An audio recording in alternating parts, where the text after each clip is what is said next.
Muy buenas noches, tardes para todos los que nos están viendo desde el otro lado del mundo y de diferentes países. Les damos la bienvenida a esta tercera clase de introducción a la hermenéutica con el profesor Jorge Isea.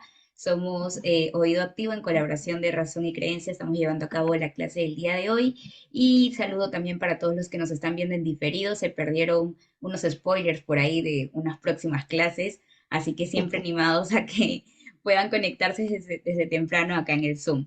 Bueno, sin más que decirles, los voy a dejar con el profesor que nos trae la clase del día de hoy. En un momento voy a compartir pantalla para que puedan tomar sus notas por ahí. Ya saben de que si tienen preguntas al final de la exposición pueden levantar su manito. Nosotros les vamos a estar aperturando los micrófonos para que ustedes puedan realizar sus preguntas, siempre tratando de ser concisos, precisos, para darle oportunidad a que otros hermanos también puedan participar. Habiendo dicho eso, me silencio y los dejo con el profesor. Gracias, Andrea. Muchísimas gracias, Héctor. Gracias a todos los muchachos, muy queridos todos y admirados, porque, como les decía hace un momento, celebro con todo mi corazón y con mucho entusiasmo el esfuerzo que adelantan en distintos nichos digitales y en distintos espacios, canales, cuentas, bueno, han diversificado y han inundado algo que parecía inverosímil para los años 80 y 90, ver a las nuevas generaciones, a estas generaciones tan involucradas y comprometidas con la preparación, con la formación y el imperativo que el apóstol Pedro nos dejó en su primera epístola en el capítulo 3, verso 15, de estar siempre preparados. Ese adverbio de tiempo es un imperativo que atormenta y que nos impele siempre a ejercitarnos para presentar defensa ante todo aquel que demande razón de nuestra esperanza. Siempre con mansedumbre y reverencia, que quizás es la forma más elocuente de brindar testimonio de nuestras convicciones. Bueno, y celebro este espacio y ya en nuestro tercer encuentro, ojalá o nuestra oración y clamor al Padre es que no tengamos las nuevas otras contingencias como las que tuvimos la semana antepasada, creo que fue Héctor, que se nos fue la luz acá en Venezuela, se va el internet y les estaba echando broma, aquí se va todo menos el gobierno. Eh, aquí tienen un anclaje impresionante. Sin embargo, oremos para que no se nos suspenda el servicio eléctrico y el servicio de internet. Bueno, creo que estábamos en el punto número 8 y era un breve repaso muy sucinto de lo que habíamos venido haciendo. Creo que nos encontrábamos aproximándonos, decía yo hace unos minutos atrás, rasguñando la compleja anatomía de esta actividad tan compleja y fascinante como es la actividad hermenéutica. Digo yo rasguñando la corteza de esta actividad porque es una actividad bastante compleja en términos metodológicos, en términos filosóficos. Nuestra aproximación, por supuesto, no tiene nada que ver con la hermenéutica post-heideggeriana, post-Foucaultiana o con los planteamientos posteriores al segundo Wittgenstein. No estamos hablando de la hermenéutica post-heideggeriana, que es la que hoy hegemoniza gran parte de la investigación filosófica de la actividad hermenéutica. Estamos aproximándonos a una actividad de hermenéutica sacra, tal como de forma clásica el mundo reformado lo había entendido, y es que la rehabilitación del énfasis filológico, exegético, el retorno a los documentos, a la literatura bíblica, pues brindó una exigencia metodológica fundamental al pensamiento reformado a partir del siglo XVI.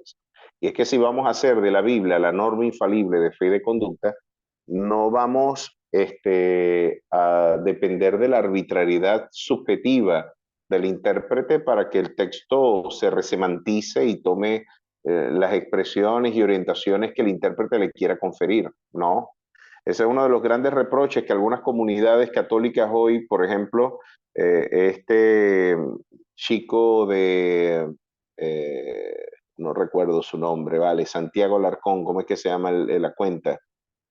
No recuerdo. Rincón apologético. Rincón apologético.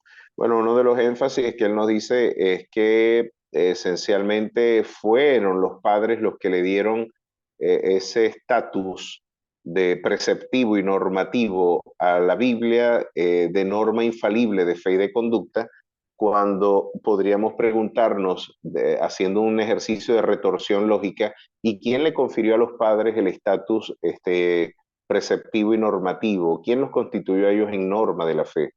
No es la teología en todo caso institucional, no son los aspectos burocráticos institucionales del clero los que terminaron confiriéndole ese estatus. ¿O es que acaso la Biblia, la palabra de Dios, necesita en última instancia el respaldo institucional para ser reconocida como palabra de Dios? Yo creo que Dios, en su ejercicio soberano y providencial de ser Dios una entidad verdadera tal como nosotros lo creemos, pues quizás una de las evidencias más claras de su carácter providencial es que Él va a preservar su palabra y va a ejercitar y va a dejar bastante claro ante la comunidad de fe cuáles son los aspectos normativos y preceptivos de su voluntad. Y yo creo que los padres, lejos de decir que eso es la palabra de Dios, como si fuera una construcción social de la iglesia, ¿no? De la incipiente iglesia en su formación en los 3 primeros siglos, lejos de ser una construcción social, el canon bíblico, lo que los padres hicieron fue reconocer el estatus que ya la comunidad cristiana le había conferido. Estos son documentos que fueron inspirados por Dios y en ninguna manera el valor o la interpretación o la subjetividad del intérprete puede estar por encima de la dimensión preceptiva y normativa de ese documento. Pues yo creo que hay suficientes evidencias internas en la literatura sagrada para justificar el estatus preceptivo y normativo incontrovertible que ella tiene. No hace falta de ningún respaldo burocrático de las burocracias de las grandes élites institucionales para el reconocimiento de esas verdades. Esa palabra es eternal, es verdadera, y se secará la hierba y se marchitará la flor, pero la palabra del Señor permanece para siempre. Ahora, uno de los grandes reproches que nos han hecho estos sectores es que aparentemente desde que la Reforma hizo de la Biblia su propia norma de interpretación, parece que todo quedó a la arbitrariedad del intérprete, ¿no? Como que quedamos en el abandono de la subjetividad. El intérprete, en el decir de un Jacques Derrida, por ejemplo, yo resemantizo el texto cada vez que me aproximo a él y le doy un sentido nuevo cada vez que me aproximo al documento. Pues lejos está de nosotros pensar y creer afirmar eso. Nosotros creemos que la Biblia quiere decir lo que dice y dice exactamente lo que quiere decir. Creemos que es un documento con suficiente credibilidad histórica, creemos que hay un documento objetivamente revelado que no tiene nada que ver con nuestras subjetividades, lo que el documento allí afirma, y que por supuesto que mis prejuicios pueden ser un escollo para una aproximación a la objetividad del dato revelado, pero lejos está de nosotros afirmar en las tesis post-gadamerianas de que esa fusión de horizontes en donde la subjetividad le confiere una resemantización al documento, lejos está de nosotros el entender que esa es nuestra interpretación de la interpretación y de lo que debe ser la adecuada exégesis bíblica. Creemos en una aproximación gramatical e histórica al documento porque creemos que hay un acervo gramatical objetivo que debe ser objeto de respeto por el intérprete y creemos que hay todo un contexto histórico que independientemente de mi participación o de mi interpretación, hay un acervo histórico objetivo, incontrovertible, que debe ser objeto de investigación y de reflexión. Así que cuando hablamos de hermenéutica bíblica, estamos hablando de una aproximación gramatical e histórica al texto sagrado. Y hemos dicho que la regla de oro para esta aproximación es la regla del contexto. Hemos visto ya por lo menos 7 u 8 puntos en donde esta norma toma expresión, como el contexto, tanto gramatical como el contexto histórico, como la discriminación de los diversos estamentos del lenguaje, se constituyen una norma fundamental de la interpretación no solamente bíblica, de la recta y de la objetiva. Esta es una palabra que no le gusta a la filosofía contemporánea. La objetiva aproximación a un documento. Esto es algo que hace crujir los dientes a la era post-heideggeriana. Sin embargo, nosotros seguimos apostando por la posibilidad de la aproximación objetiva a ese documento. Porque más allá de nuestra subjetividad, sabemos y entendemos que la iluminación del Espíritu Santo viene a ser el factor fundamental para la interpretación, la recta interpretación y para poder trazar de manera adecuada el documento sagrado. Vimos cómo la aproximación literal es la aproximación que naturalmente nosotros conferimos, debería ser la primera aproximación del intérprete. Vimos que la alegorización del texto es la otra alternativa cuando una aproximación literal termine pues por ser un exabrupto racional, y vemos cómo la alegorización responde a una necesidad de darle un sentido, por supuesto. El lenguaje tiene diversos niveles. En el curso de lógica veremos esto, cómo los lógicos medievales hablaban en la teoría de la suposición, que una palabra puede suponer en la predicación proposicional de distintas maneras. Una palabra puede suponer en la predicación proposicional, decía Guillermo de Ockham, podía suponer de manera anecdótica, sinecdótica, antonomástica, un símil, una hipérbole, una alegoría, una prosopopeya. Hay tantas formas y figuras que pueden, en las que una palabra puede suponer en la predicación proposicional, y el adecuado discernimiento de esos niveles del lenguaje, por supuesto, nos va a permitir una adecuada discriminación del documento para su saludable interpretación. Eso lo estuvimos viendo en las dos últimas clases, pero para no redundar más y llover sobre mojado, vamos al punto número 8. Creo que habíamos quedado hace tanto tiempo del apagón que sufrí yo que no recuerdo si fue el 8 o el punto 9, pero creo que fue el punto 8 en donde terminamos. Creo que con este terminamos. No establecer nada sobre un versículo o expresión aislada. Deben existir varios pasajes que respalden la idea. Esto de alguna manera, de alguna forma, lo que nos está diciendo es que, por supuesto, un texto aislado de su contexto se convierte en Profesor, un pretexto. Esto disculpe ya que se le ha convertido interrumpa. pues en una interpretación bastante clara, y creo que se ha convertido en un apotegma fundamental de nuestra investigación. Un texto Profesor, fuera de su contexto se convierte en un pretexto. Y lo que este Jorge, punto nos está sugiriendo, dime, un segundito ahí, ya voy. ok, Andrea, le quería consultar en qué número de diapositiva se quedó para poder colocarla en todo caso. el punto número 8, si no me equivoco, Andrea, no establecer nada sobre un versículo o expresión aislada.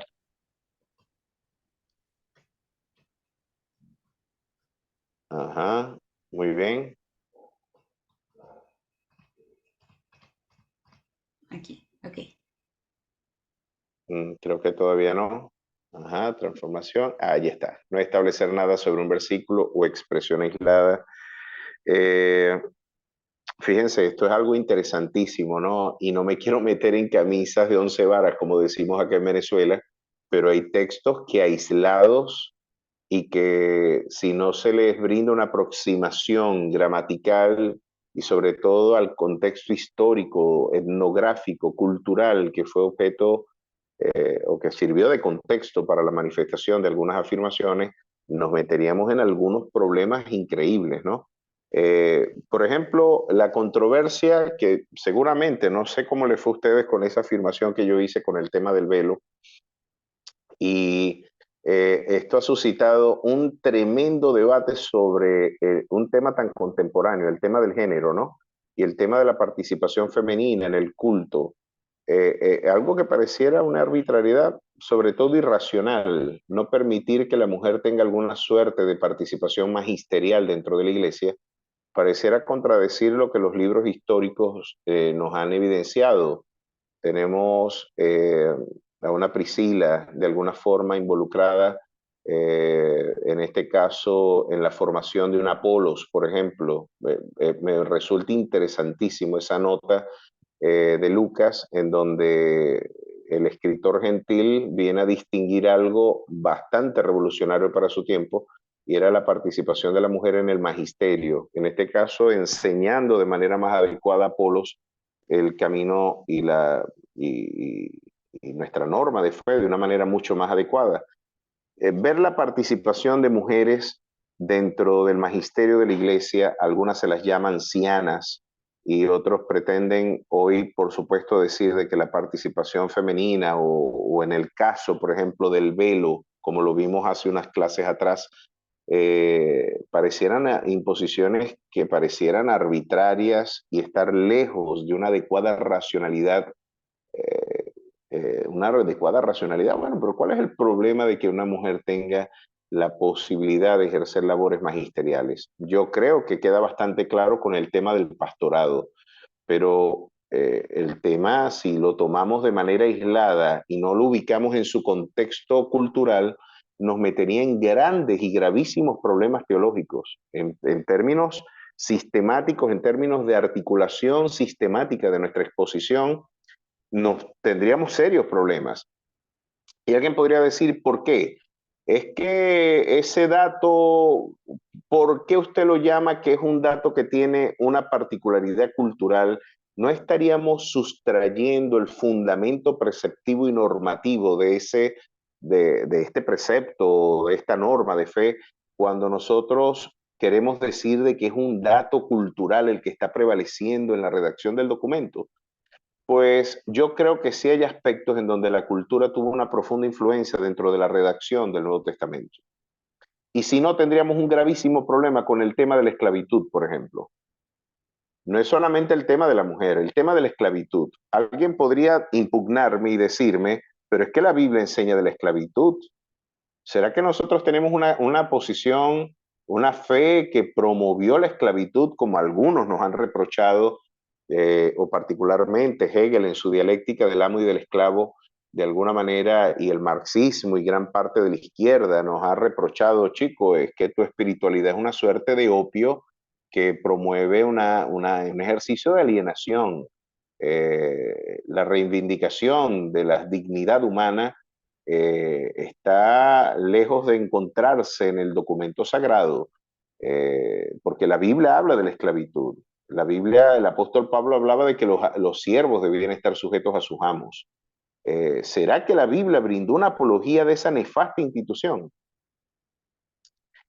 Yo creo que eso es un temazo y si no tenemos bien en claro que si no tomamos todo el consejo divino en su dimensión sistemática, no podríamos encontrar una respuesta a pasajes tan difíciles como este, por ejemplo.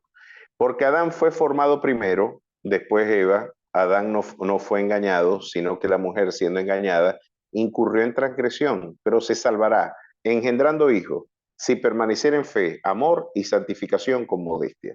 Se salvará engendrando hijos. Este es un texto que pareciera contradecir las doctrinas de la gracia consagradas en la literatura paulina.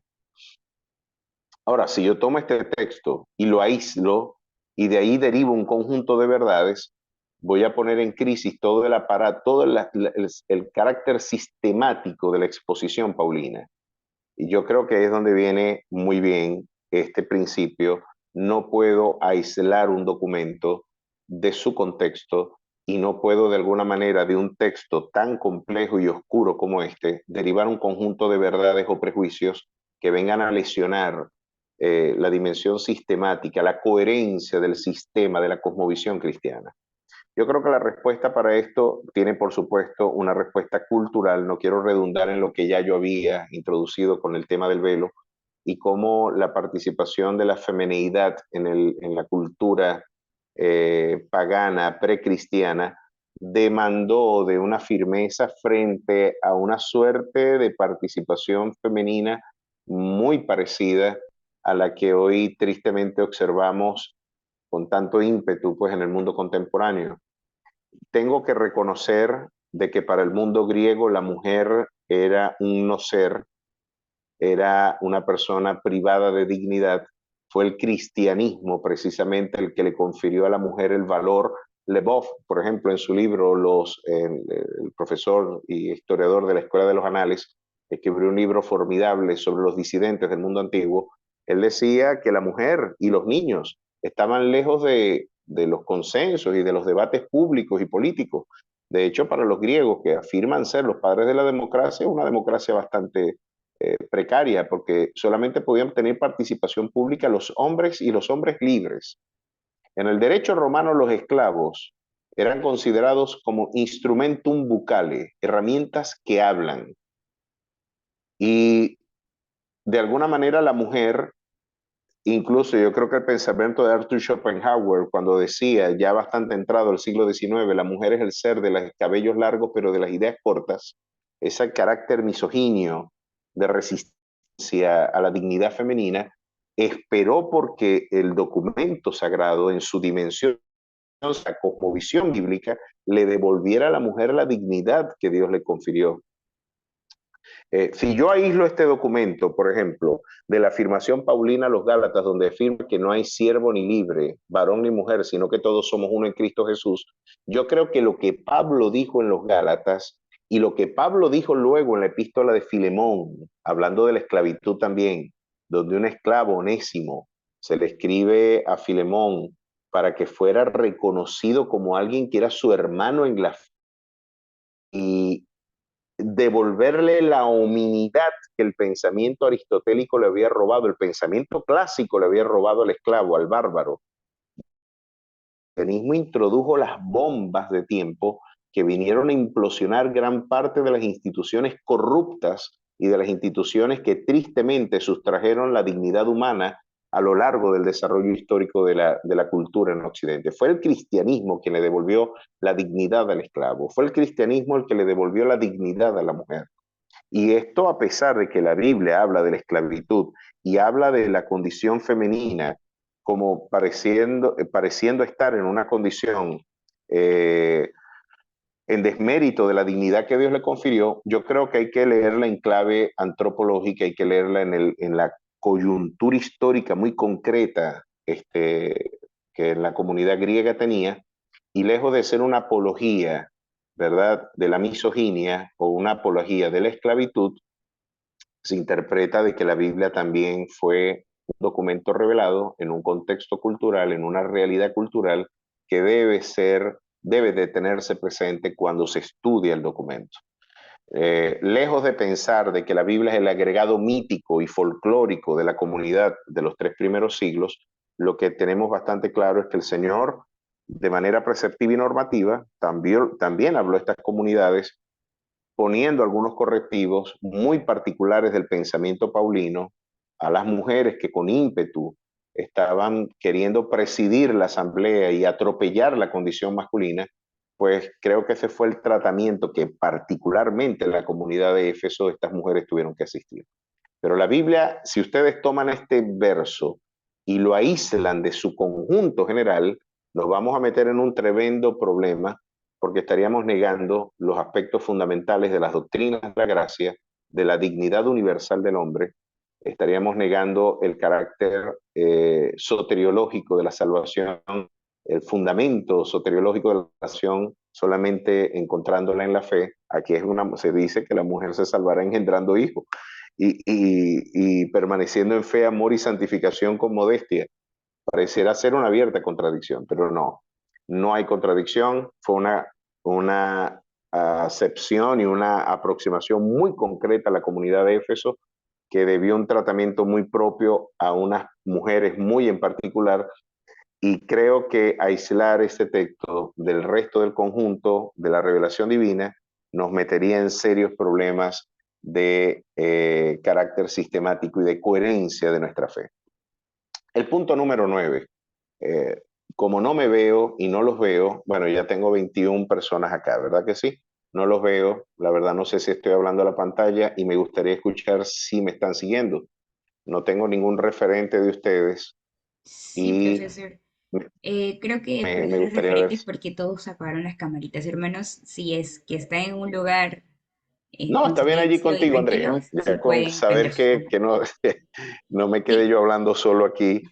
No, tú sabes que el internet nuestro es tremendo. Bueno, lo cierto es que eh, ya es bastante claro que no podemos aislar un texto. No hay un solo movimiento sectario que no afirme tener un anclaje bíblico. Eh, de que tienen un texto bíblico, por ejemplo, los mormones dicen de que Pablo sugirió el bautismo por los muertos a los corintios, y lo que Pablo lo que estaba introduciendo es una reducción al absurdo. Fue una hipótesis que luego él niega, de ustedes negar la idea de la resurrección porque ustedes se bautizan entonces por los muertos. No es que le está dando un estatus preceptivo, es que está introduciendo lo que nosotros en lógica llamamos una reducción al absurdo. Yo introduzco una hipótesis dentro del sistema de la deducción natural y por supuesto la contradicción va a salir cuando yo haga el ejercicio de argumentación o de deducción. Va a ser inevitable las contradicciones que el sistema me arrojará. Eso fue lo que hizo Pablo precisamente, una reducción al absurdo, y cuando no discriminan y sacan un texto de su contexto integral, pues nos vamos a meter en serios problemas de consistencia teológica y ya podemos ver cómo la doctrina presuntamente de los mormones, en donde ellos se pueden bautizar invocando a algún difunto, ellos lo quieren fundamentar en un argumento de reducción al absurdo que Pablo empleó a los corintios, no afirmándolo precisamente como una hipótesis que él luego negaría. No podemos suscribir la idea de los mormones al tomar ese texto aislado de la argumentación paulina. No era otra cosa que un ardid retórico para convencerles de que la idea de la resurrección era absolutamente necesaria dentro del sistema de nuestra fe. Bueno, fíjense, no podemos aislar un texto de su contexto. Por ejemplo, otro ejemplo de esto podrían ser los discursos de Elifaz, Bildad y Sofar en el libro de Job, o algunas afirmaciones del libro de Eclesiastés. Es interesante ver que la mayor parte de los comentarios y discursos consagrados en el caso de Elifaz, de Bildad y de Sofar, luego en el capítulo 42 de la obra del libro de Job, fue Dios mismo impugnó a los tres amigos de Job diciéndoles: ustedes no hablaron lo recto de mí como sí lo hizo mi siervo Job. Es interesante ver entonces que hay muchas de las afirmaciones del libro de Job, hay que leerlas en una clave, hay que leerlas con cuidado. Esa doctrina de retribución deuteronómica, en donde se pretendía interpretar el sufrimiento en términos estrictamente punitivos, fue condenada por Dios. El prólogo del libro de Job y por supuesto su epílogo vienen a desmentir gran parte de los planteamientos de los tres amigos de Job. Entonces el libro de Job no es como dicen los teólogos de la prosperidad. Curiosamente, Jonás González y muchos de los teólogos de la prosperidad de hoy dicen que lo mejor del libro de Job lo escribieron los tres amigos de Job, justamente los que Dios condenó. ¿Qué les parece? Por supuesto, es impresionante ver el analfabetismo bíblico que ya como algunas organizaciones y aproximaciones estadísticas al fenómeno sociológico de la iglesia nos han advertido. Solo el 5% de la iglesia está leyendo la Biblia y solo el 1% de la iglesia, particularmente latinoamericana, la está estudiando. Eso nos permite entender por qué algunos expositores afirman que lo mejor del libro de Job es precisamente lo que Dios impugnó, los comentarios de los tres amigos de Job. Pues esos tres amigos de Job fueron reprendidos por Dios al haber tenido una aproximación punitiva al fenómeno del sufrimiento, y lejos de brindar una consolación y una respuesta terapéutica al corazón afligido de su amigo Job, sus palabras fueron lacerantes y, como el mismo Job lo afirmó diciendo: ustedes consoladores molestos han sido. Esto nos invita a que, por supuesto, las afirmaciones de Bildad, de Sofar y Elifaz, si ustedes no las interpretan en el contexto remoto, en el contexto integral del documento, ustedes van a incurrir en errores doctrinales.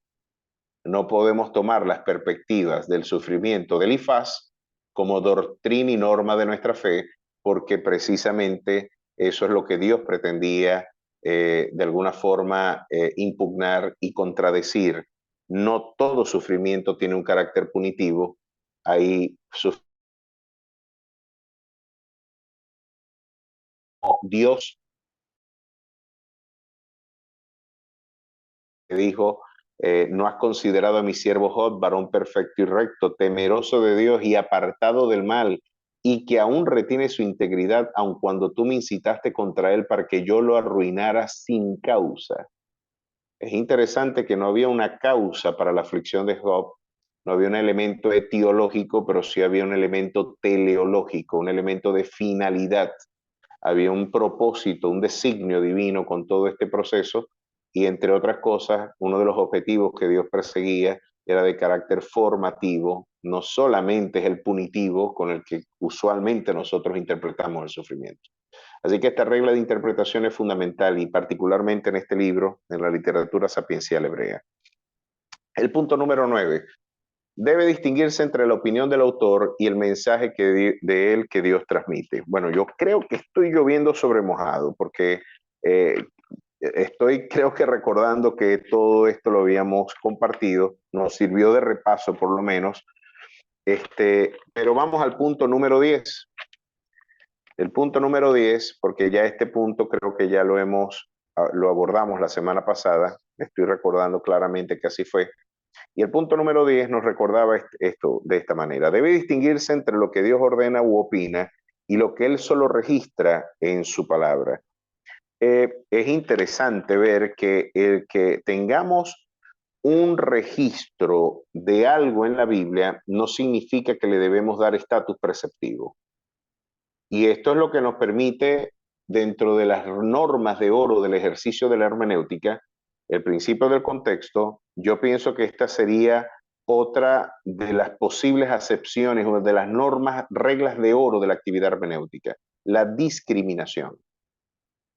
La discriminación nos permite, de alguna manera, distinguir los aspectos que no tienen la misma identidad, que no participan de la misma naturaleza, de la misma esencia, y esa discriminación, cuando no la ejercitamos de manera saludable, nos puede confundir profundamente. Yo soy de la opinión de que gran parte de las confusiones que en el orden escatológico nosotros tenemos tiene que ver con la confusión entre la iglesia, Israel y el mundo gentil. El empleo indiscriminado de confundir Israel con la iglesia creo que ha dado lo que Edwin Hartill llamaba en ese principio de discriminación étnica un fenómeno muy lesivo en términos de interpretación escatológica. No tenemos tiempo para explicar todo eso, pero cuando no discriminamos, cuando no establecemos distinción entre lo que Dios afirma y lo que sencillamente se reveló solamente con propósitos informativos, con propósitos providenciales, eh, nos meteríamos en serios problemas. Uno de los grandes problemas que podríamos tener, se lo reitero, tiene que ver con el problema de la esclavitud. Y ese problema suscitó gravísimos problemas en el orden práctico, en el orden incluso jurídico, en el orden político. El no discriminar entre los aspectos culturales registrados en la Biblia, de los aspectos preceptivos y normativos de Dios, permitió que muchos, entre ellos Juan Ginés de Sepúlveda, por ejemplo, un teólogo que ejerció y tuvo funciones en el Perú, Juan Ginés de Sepúlveda llegó a afirmar, por ejemplo, que los indígenas debían ser objeto de esclavitud porque ellos eran monos sin rabo, eran personas que no participaban de la hominidad y por naturaleza debían ser objeto de esclavitud. Ahí podemos ver cómo el contexto histórico eh, del documento sagrado, muchos de ellos trataban de buscar un fundamento bíblico para la esclavitud, diciendo de que el mismo apóstol Pablo, la misma literatura bíblica había respaldado esa nefasta institución. Y fue el esfuerzo de muchos teólogos, entre ellos Pedro Claver, entre ellos un abolicionista del siglo XVII que yo estuve trabajando acá en el oriente de Venezuela, Epifanio de Moirans, se dieron al esfuerzo exegético de demostrar de que lejos de la Biblia promover este tipo de tratos inhumanos frente a la condición humana, tenemos todo un acervo de afirmaciones antropológicas que niegan esta nefasta institución. Ya de hecho, fíjense, cuando no discriminamos lo cultural de lo preceptivo, es interesante ver que el auténtico responsable de esta legitimación, de este exceso cultural e histórico que fue el sistema de la esclavitud, fue Aristóteles en su libro La Política. Eh, este fue uno de los grandes problemas que tuvo la apologética y el esfuerzo de sistematización de la teología medieval hizo que abrevaran de las fuentes documentales o del pensamiento clásico, buscar particularmente en Platón o en el mundo del neoplatonismo, las motivaciones racionales o el esfuerzo filosófico por presentar el Evangelio con una fachada presuntamente académica. Vamos a ponerle un ropaje, un vocabulario filosófico a la fe y así vamos a presentarlo de manera mucho más racional ante el mundo, ¿no? Si podemos, si logramos presentar, por ejemplo, el Evangelio en vocabulario platónico o neoplatónico, como fue el esfuerzo, por ejemplo, de Agustín de Hipona, uno de nuestros grandes apologistas y pensadores, y como fue el esfuerzo de muchos otros apologistas y pensadores, eh, estamos dando una respuesta frente a un mundo que demanda razón de nuestra esperanza. Se les olvidó de que el mundo clásico, por mucho esplendor que tuviese, no podía estar el pensamiento clásico por encima, no podía estar nunca por encima del testimonio revelado. Y creo que eso es una de las grandes controversias que en este momento suscitamos con algunos sectores católicos. Por excelso que parezca el pensamiento de Aristóteles, lamentablemente la mayor parte de los errores doctrinales y de las grandes rémoras del crecimiento espiritual de Occidente se la debemos al anclaje que gran parte de los pensadores patrísticos y de los pensadores de la Edad Media, tanto de la baja como de la alta Edad Media, el énfasis que ponían en revestir de vocabulario clásico al pensamiento, al dogma de nuestra fe. Yo creo que gran parte de los errores que nosotros tenemos, entre otros, por ejemplo, a Agustín de Hipona se le ocurrió afirmar que el texto en donde la mujer adúltera fue sorprendida en adulterio debía ser sustraído de los documentos porque eso pareciera ser, chico, un testimonio de indulgencia frente a la liviandad moral de la mujer. Agustín tenía una perspectiva profundamente denigrante de la condición femenina. De hecho, Agustín, la mujer era una suerte de demonio disfrazado de ángel. Por supuesto, en su vida pasada había vivido una vida de profunda, eh, eh, de, de, muchísima libertad y diríamos, libertinaje, y eso es lo que podemos ver en su testimonio autobiográfico. Pero si nosotros hacemos de la lectura y del pensamiento clásico la norma de nuestra fe, nos vamos a poner exactamente en el punto en donde el apóstol Pablo dice que en los postreros tiempos algunos apostatarán de la fe escuchando espíritus engañadores y doctrinas de demonios. Que algunos teniendo cauterizada la conciencia prohibirán casarse y mandarán abstenerse de alimentos los cuales Dios creó para que por medio de ellos diésemos acción de gracia. Curiosamente, la esclavitud es uno de esos temas. Y como Aristóteles, la vaca sagrada del pensamiento tomista, porque para muchos de ellos Aristóteles es poco menos que San Aristóteles, había afirmado que los bárbaros eran por naturaleza susceptibles de ser objeto de esclavitud. Hasta el derecho romano había afirmado de que un esclavo era una herramienta que habla. Y si ustedes no discriminan la dimensión cultural, lo que se registró en el texto sagrado, Dios, a la opinión del autor, nos metemos también en otras dificultades. Yo creo que una de las claras evidencias de este principio la podemos ver, por ejemplo, en la afirmación paulina, en donde Pablo dice de que él piensa, digo yo, no Dios, hablando a los corintios, de que bueno le sería al hombre no tocar mujer. Y es interesante, esta es una opinión muy particular del apóstol Pablo. Y providencialmente Dios permitió que esta perspectiva paulina fuera registrada en el documento sagrado.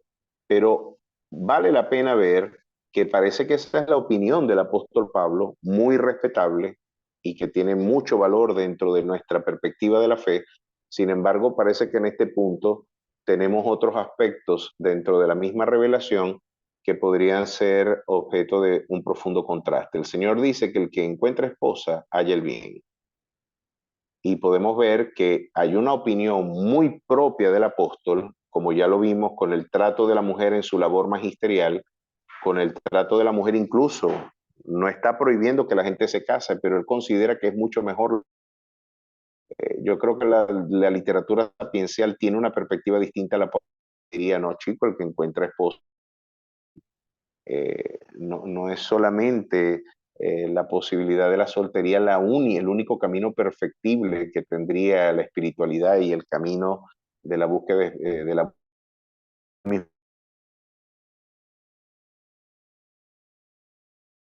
porque es mejor casarse que estarse quemando.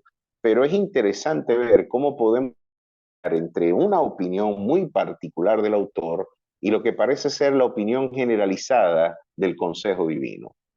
Esta discriminación hay que tenerla presente, sobre todo cuando se nos registran datos culturales tan serios como el problema, en este caso, de aparente misoginia del testimonio del Nuevo Testamento, de aparente apología de la esclavitud presente en el Nuevo Testamento, o en casos muy concretos en donde se habla de la soltería como un carácter perfectible. Oye, yo creo que ahí está hablando el apóstol Pablo, no nos está imponiendo eso como norma y como dogma de fe, pero es importante discriminar que alguien que tiene tanto peso dentro de la exegética y del pensamiento teológico del Nuevo Testamento, vale la pena discriminar que debe distinguirse entre lo que Dios ordena u opina y lo que solo Él registra en su palabra.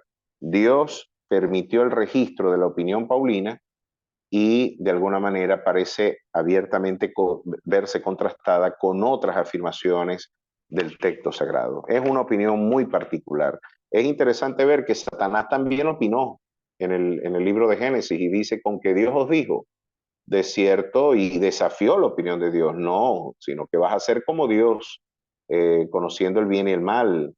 No moriréis. Y la afirmación está en abierto contraste con lo que Dios había establecido. Dios permitió por razones providenciales que la opinión de Satanás fuera registrada para que nos quedara de alguna forma una evidencia de cuáles son las alternativas, de las alternativas que Satanás ofertaría a la revelación y al precepto divino. Así que esta norma es también fundamental. Creo que es una reiteración enfática de lo que ya veníamos diciendo en las dos anteriores. El punto número, eh, creo que tenemos el punto número 12.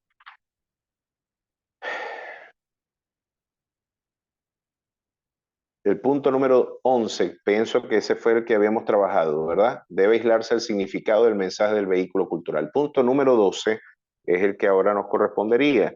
Nada contenido, y esto creo que hay que replantearlo, nada contenido en el Antiguo Testamento es obligatorio para la Iglesia, por lo tanto, ninguno de sus escritos puede usarse para fundamentar doctrina alguna a la que la Iglesia debe obedecer.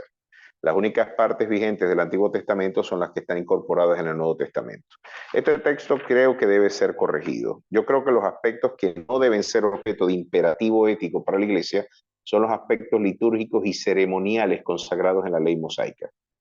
Pero la dimensión ética de la ley permanece inexpugnable a través de los siglos, y por eso es que el mismo autor sagrado nos recuerda de que toda la escritura es inspirada por Dios y es útil. Así que creo que esto hay que replantear, así como el documento nos lo ha presentado. Nada, más bien, que nada de los aspectos litúrgicos y ceremoniales consagrados en la ley mosaica deberían constituirse como un elemento imperativo de la iglesia de hoy. Y creo que vale la pena detenerse aquí, porque esta tentación de que del mundo judaizante por 21 siglos ha estado presente en la iglesia. Por 21 siglos nos hemos encontrado batallando con la tentación del retorno a los orígenes hebreos como Cristo, para encontrarnos con una auténtica percepción de la verdad revelada, ¿no? Y claro, un valor fundamental el conocimiento de las lenguas originales, y en este caso el hebreo, y por supuesto los fragmentos y textos consagrados en arameo que son objeto de investigación. Qué maravilloso nos viene el conocer la cultura que sirvió de contexto a la revelación de este maravilloso documento.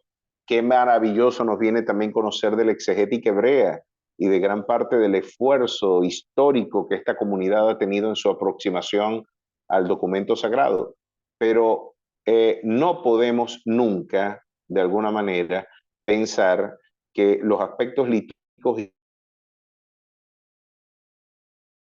tienen un estatus imperativo para la iglesia. No lo tienen. Y creo que toda la epístola a los Gálatas, toda la epístola de los Hebreos, gran parte de los aspectos consagrados en la epístola a los romanos, fragmentos de la epístola a los colosenses, vienen a recordarnos de que estos aspectos ceremoniales y litúrgicos no eran otro elemento, sino aspectos tipológicos que de manera muy concreta tuvieron su cristalización y revelación histórica muy concreta en Cristo Jesús. ¿Para qué yo celebrar la Pascua si ya Cristo Jesús fue mi Pascua? ¿Para qué yo tengo que observar la circuncisión cuando ya Él operó una circuncisión sobrenaturalmente a través de la regeneración espiritual, a través del nuevo nacimiento? ¿Para qué de alguna manera observar un conjunto de preceptos y de normativas higiénicas y de observancias litúrgicas y ceremoniales, todas las cuales eran solamente sombra de lo que había de venir y que tuvo un fiel cumplimiento ya como rey, sacerdote, ofrenda? Cristo vino a ser el tabernáculo, el Dios que tabernaculizó en medio nuestro y que vino a darle un fiel cumplimiento a la dimensión preceptiva y normativa ya consagrada en esa ley. ¿Para qué yo tengo que observar esos aspectos litúrgicos y ceremoniales cuando de ninguna manera ellos hoy se deben imponer como criterio y norma de mi fe? El cristianismo, con esto concluyo este punto, no es litúrgico, a pesar del esfuerzo de los sectores católicos en enfatizar los aspectos litúrgicos. El cristianismo no es litúrgico, no es la coreografía de mi fe, no son los aspectos coreográficos del aparato litúrgico de mi espiritualidad lo que se constituye en el horizonte de mi búsqueda. No, el cristianismo es relacional. El cristianismo es relación, es vida en el espíritu, es comunión íntima con el espíritu. Y yo creo que ese es un aspecto que la teología institucional debe reconocer. Mientras más burocrática e institucionalizada están nuestros sistemas y dogmas, mientras menos respaldos bíblicos tienen, más litúrgica se vuelve nuestra espiritualidad y nuestra teología. Yo creo que este principio viene a recordarnos de que la auténtica espiritualidad, la que deriva de una aproximación saludable, exegética, una aproximación gramatical, histórica al documento, lejos de anclarnos a un aparato litúrgico de ritos y ceremonias formales, lo que nos recuerda es que nosotros tenemos una abierta comunión espiritual con nuestro Dios y con nuestro Rey y Salvador Jesucristo. Es esa dimensión relacional la que de alguna manera no estamos dispuestos a negociar y que consideramos es la conclusión lógica de una aproximación gramatical histórica al documento. No tengo yo que observar ritos, ceremonias y formalismos.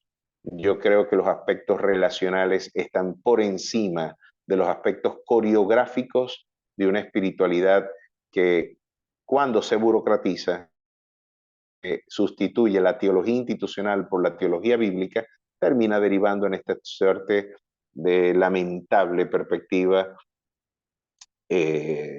formalística y estéril de aproximarse a la espiritualidad.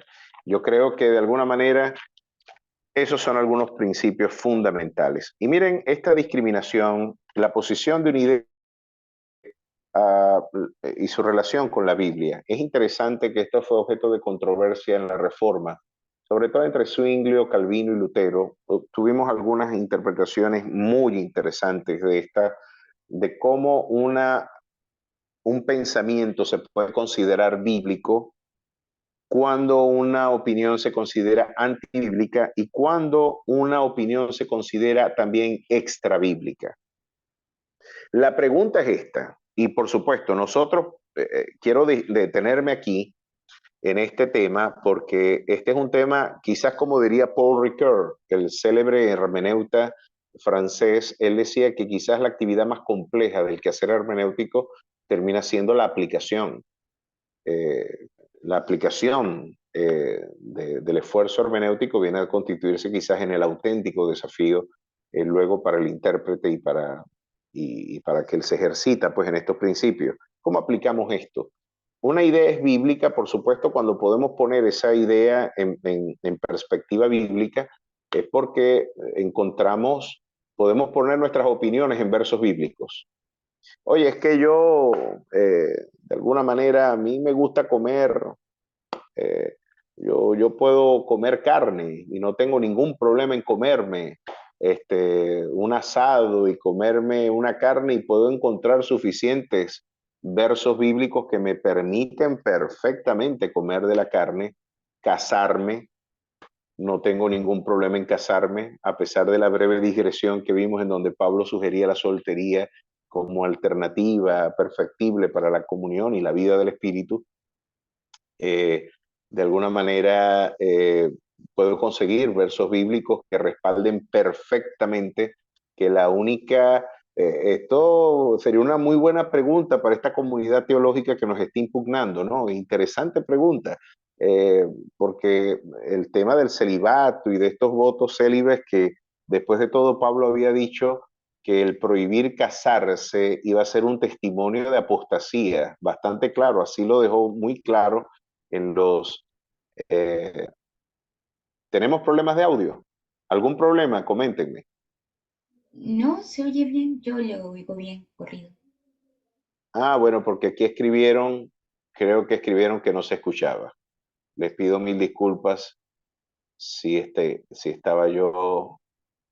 ¿Me están escuchando, verdad? Sí, sí, se le ¿Todos estamos escucha. allí? Sí, en caso Muy de bien. que se le corte o algo, yo le aviso de todas maneras, pero por ahora todo Excelente, bien. Andrea.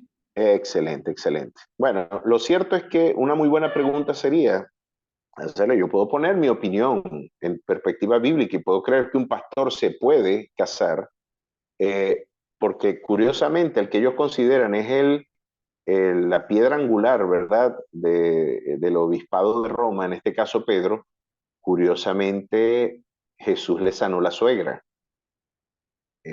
Ahora, es interesante, si el fundador de, presuntamente, de esta perspectiva eclesial es el apóstol Pedro, y desde estas tradiciones el celibato se debe constituir en una norma del ejercicio sacerdotal, yo me podría preguntar, ¿y cómo rayos hacemos entonces con esa tradición cuando el presunto fundador del obispado de Roma, Pedro, tuvo suegra? A de no ser que no sé qué malabarismo exegético podrán emplear en este caso, porque debe ser muy triste tener una suegra sin tener mujer, sin tener esposa. Yo creo que sería mucho más trágico, ¿no? Encontrarnos ante la posibilidad de tener una suegra sin tener una esposa.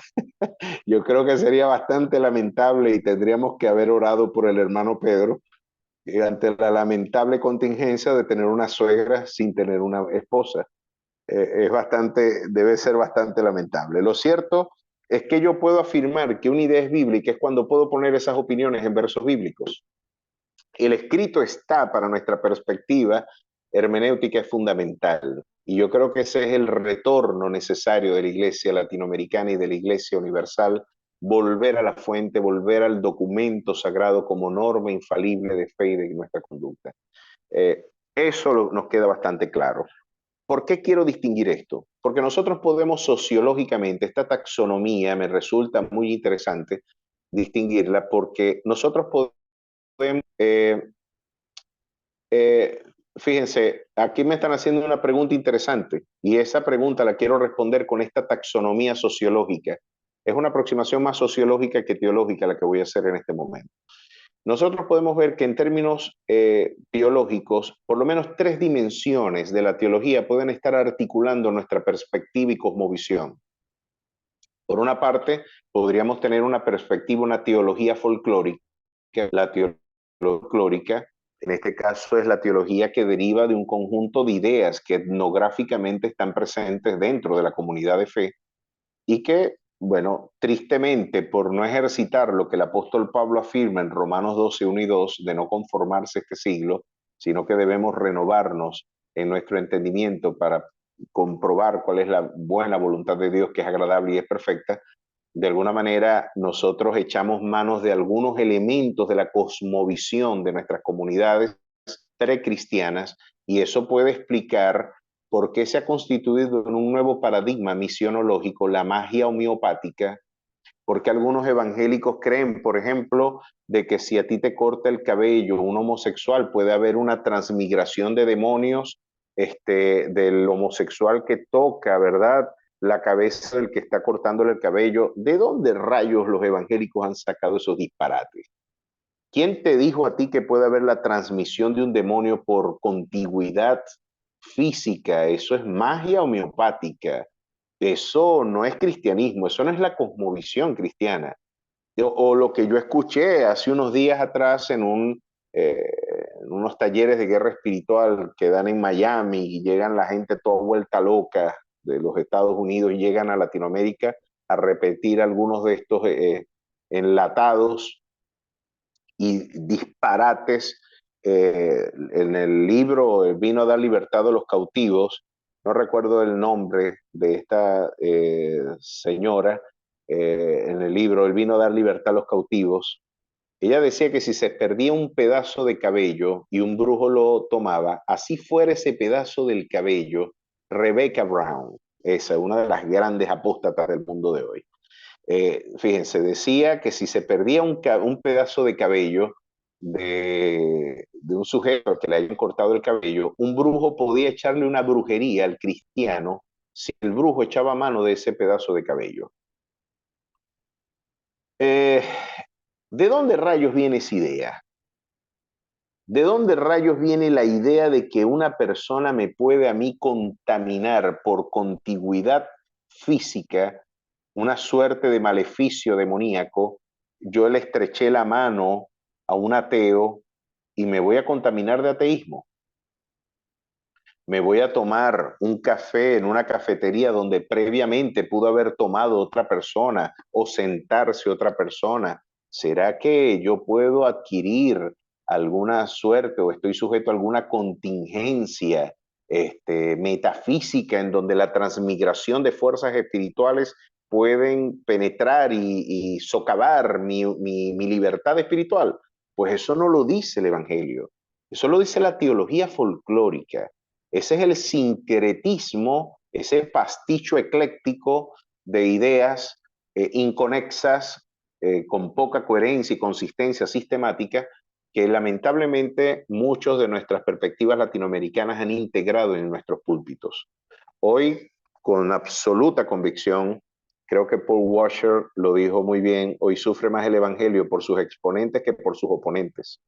Y creo que lamentablemente esta teología folclórica ha penetrado en muchos de nuestros nichos espirituales, perdón, y se ha convertido en un auténtico referente de la sistematización o del esfuerzo más bien intuitivo, ingenuo, de presentar una perspectiva integral de nuestra fe. Esa teología folclórica la articulan sujetos muy carismáticos, poca y precaria preparación y que se han dado a la tarea de la divulgación de algunos de sus prejuicios culturales, revestirlos de vocabulario religioso. Por eso vemos que estas personas tienen problemas para utilizar incluso una ropa usada y cuestiones y tonterías de ese tipo, que lamentablemente bajo la fachada de una guerra espiritual, ellos consideran es la manera en la que la iglesia debe protegerse de todas esas contingencias. Esa es la teología folclórica. De ese folclore están llenas nuestras iglesias. De teología folclórica está llena Latinoamérica, tenemos que decirlo. Y sobre todo un continente que ha sido tan ingenuo en términos de sistematización teológica. Para darles una anécdota más que seguramente les va a causar mucha risa. A mi suegra en una ocasión murió una de las líderes de la célula donde ella vivía cerca de casa y dice, oye, tenemos que ir a visitar, nuestra hermana murió y tenemos que visitar. Y una de las hermanas le dijo, oye, Nerita, no puedes acercarte al féretro de la difunta. Y le pregunta mi suegra Nerita, le dice, oye, ¿y tú por qué dices eso? Oye, porque estuvimos en un taller de guerra espiritual en la iglesia en donde nos dijeron que si tú miras el muerto te chupa la unción.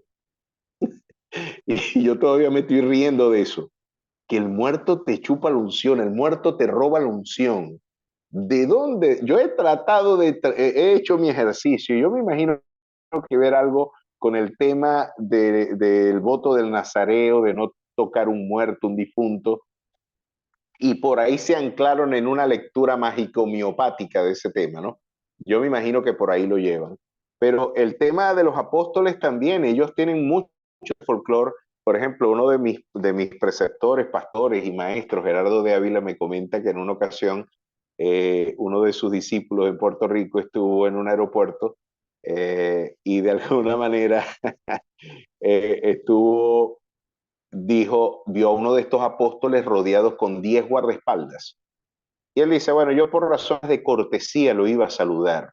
No es porque tenía muchas ganas de saludarlo, lo fui a saludar más por razones de cortesía que por razones de placer.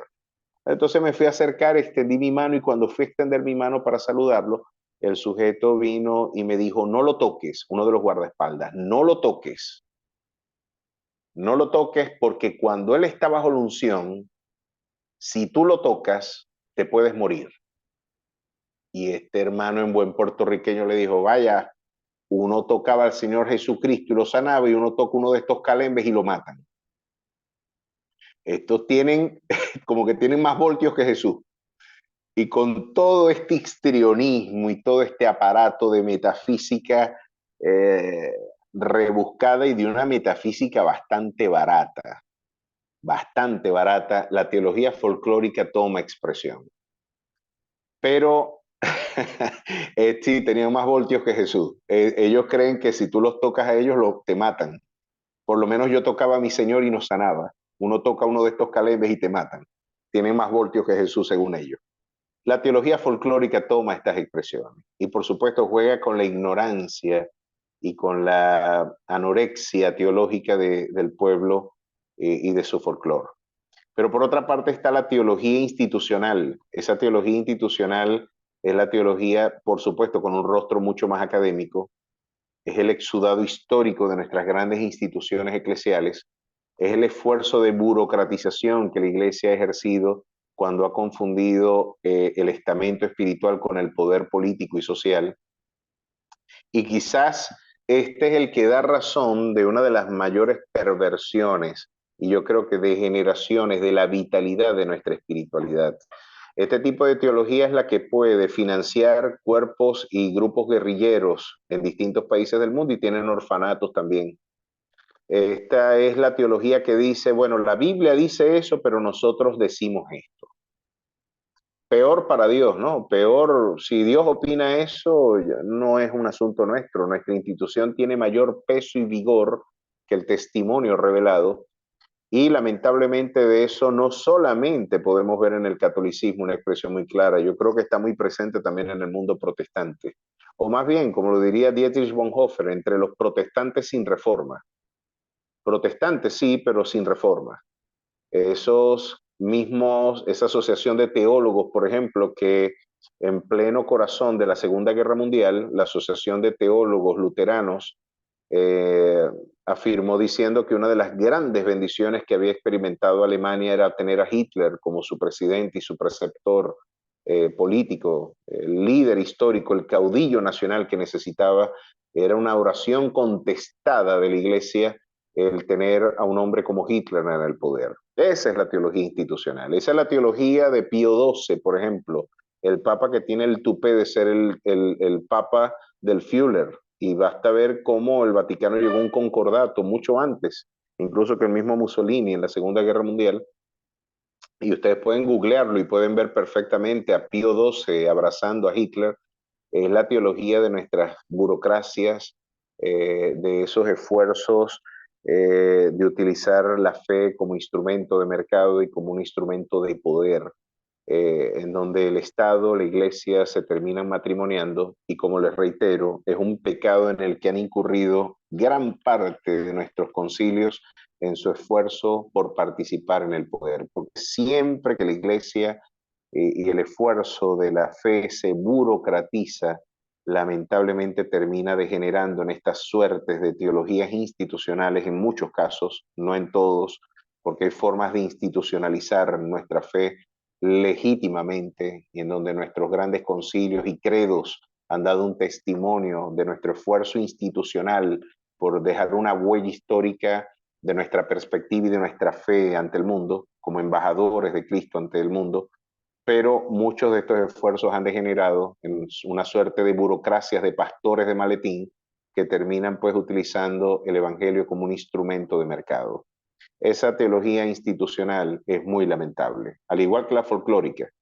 Pero la teología que presumimos debemos ejercitar, sin duda alguna, es la teología que tiene su anclaje en la revelación bíblica. La teología bíblica es la teología que admite que nuestros esfuerzos, podemos tener esfuerzos brillantes de sistematización. Yo creo que fue brillante el esfuerzo de Agustín de Hipona. Yo creo que fue importantísimo y brillante el esfuerzo de sistematización teológica de Tomás de Aquino.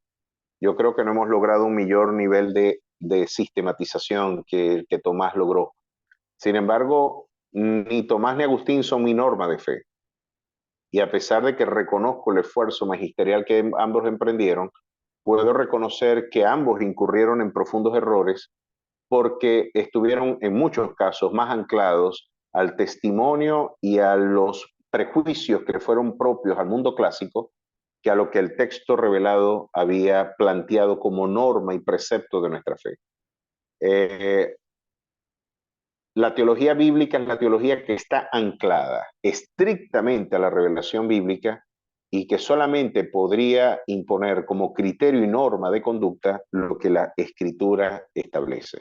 Por eso es para nosotros un imperativo aproximarnos a través de un ejercicio saludable, riguroso, metodológicamente riguroso y, por supuesto, diligente, el poder aproximarnos a instrumentos que nos permitan arribar a la dimensión gramatical e histórica de nuestro documento sagrado para poder trazar la palabra de verdad como conviene. Así que tenemos ideas bíblicas que podemos respaldar bíblicamente, pero hay ideas que son antibíblicas. Yo no tengo que hacer un mayor esfuerzo de interpretación. Por ejemplo, en este momento es antibíblico el aborto, es antibíblico las campañas pro-LGBT que hoy observamos. Sin embargo, hoy el Vaticano se encuentra respaldando ambas posturas. Y ustedes dirán, el aborto. Bueno, es curioso que en este momento el único candidato a la presidencia que tiene la Argentina, Javier Milei, es el único candidato que está impugnando la idea del aborto al progresismo, por ejemplo, en la Argentina. El progresismo en contra, de alguna manera, una muralla en el planteamiento liberal de Milei.